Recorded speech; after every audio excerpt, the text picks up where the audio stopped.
Bago nga tayo magsimula ay isang malaking shoutout kay Ronald Verbosidad, Nel Herbito, Chodoro Alonso, Mario Martir, Randy Tan, Jamie Amadar. At nais ko na rin i-promote ang aking Pinoy Viral Sports membership. Kung inyo ang nakikita ang join ay maaari nyo nga yung pindutin at once na nagpa-member kayo ay automatic na kayo sa mga shoutout at gain na rin sa mga future benefits.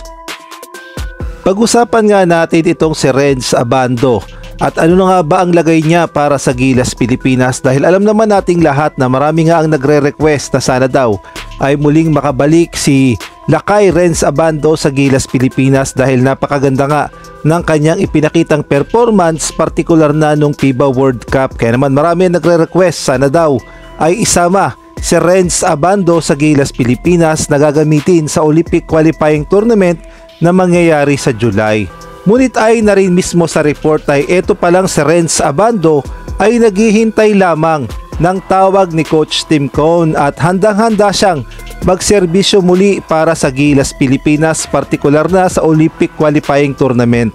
At kinumpirma nga yan ng kanyang manager at ang sabi nga, naghihintay lang daw umano ng tawag si Renz Abando mula nga sa SBP sa Gilas Pilipinas at kahit sana imbitasyon lang ni Coach Tim Cone ay hinihintay ni Renz Abando upang makapaglaro siya sa Gilas Pilipinas. At kung atin ngang babalikan ng FIBA World Cup ay dito nga makikita natin na talaga namang napakasolid ng performance ni Renz Abando. Mapadepensa at opensa at mantakin nyo sa height niya na 6'2 ay wala siyang inuurungan dahil yung mga dinidepensahan niya nga ay dihamak na mas matatangkad pa sa kanya, ngunit ang nangyayari nga ay puro butata dito nga kay Renz Abando. Kaya naman dyan talaga umingay yung pangalan ni Renz Abando sa mga Gilas fans dahil napakasolid talaga ng kanyang ipinakitang performance nung nakaraang FIBA World Cup. At kahit nga ang mismong FIBA ay napansin nga itong si Renz Abando at umikot nga ang mga ekspekulasyon noon na si Renz Abando nga ay mukhang napansin ng NBA. Kaya naman marami nga naglabas ang balita na kesyo daw iniimbitahan na raw noon si Renz Abando sa NBA. Kaya nga lang pagkatapos ng FIBA World Cup ay nakapaglaro na nga si Renz Abando sa Korea. At nagkaroon nga tayo ng FIBA Asia Cup qualifiers, ngunit wala nga ang pangalan ni Renz Abando at hindi nga siya isinama ni Coach Tim Cone. Kaya naman marami ang nagtataka dahil kung atin niyang titignan, siya nga ay number 1 sa blocks per game nung nakaraang FIBA World Cup na nag-average ng 1.2. Tinalo niya pa ang NBA player na si Tyrese Haliburton. Kaya naman pala isipan pa rin kung bakit hindi sinama ni Coach Tim Cone si Renz Abando sa kanyang Final 12 sa kanyang 4 years program sa Gilas Pilipinas. Samantalang libre-libre na ngayon si Renz Abando dahil ayon nga sa mga report ay nagpaalam na si Renz Abando sa kanyang kupunan na anyang KGC sa KBL dahil natapos na nga ang kontrata ni Renz Abando. At hindi na nga siya nagpa-renew o hindi nga natin alam kung hindi na siya ni-renew na ang kanyang kupunan sa KBL. At magpasa hanggang ngayon ay wala pang ang balita kung ano na nga ba ang next step o ang next journey ni Renz Abando o kung saan ba talaga siya maglalaro ngayon matapos niya nga maglaro dito sa KBL.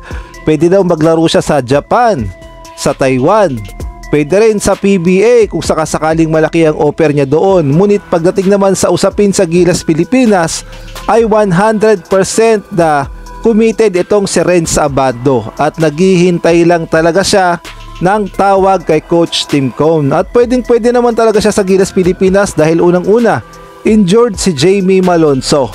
So lumalabas na meron pa talagang slot para kay Renz Abando, ngunit ang desisyon nga ay sa SBP at gayon na rin kay Coach Tim Cone. Sa ibang balita naman ay kasado na nga ang friendly tune-up game ng Gilas Pilipinas kontra nga dito sa Poland. At gumawa na nga ng advertisement itong Poland dahil magkakaroon ng home court advantage at ang laban nga ng Gilas at Poland ay gaganapin nga sa kanilang lugar sa Poland. At expected na nga na kahit na friendly games lang ang mangyayari ay maraming manonood na Poland at paniguradong magkakaroon ng fan base ang Poland at gayon na rin syempre ang home court advantage, kaya naman kailangan talagang paghandaan ng Gilas Pilipinas itong Poland dahil hindi nga rin ito basta-basta at gumagamit nga ito ng European gameplay kumpara naman sa atin ini-implement sa Pilipinas na triangle ni Coach Tim Cone.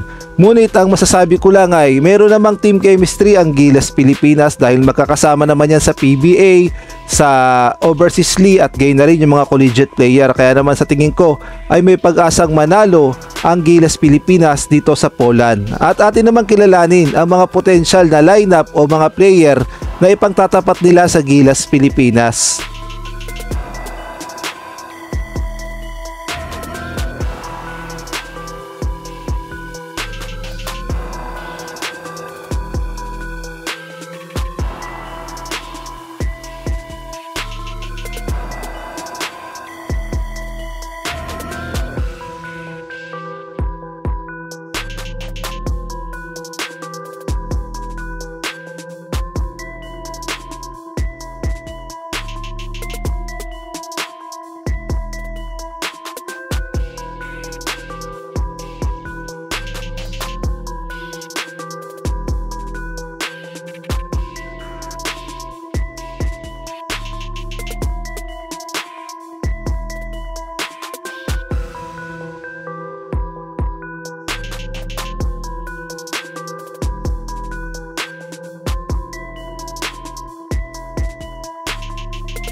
At malaki din ang potensyal na maglaro ang kanilang NBA star player na si Jeremy Sokan kapag nagkaharap nga ang Gilas Pilipinas at Poland.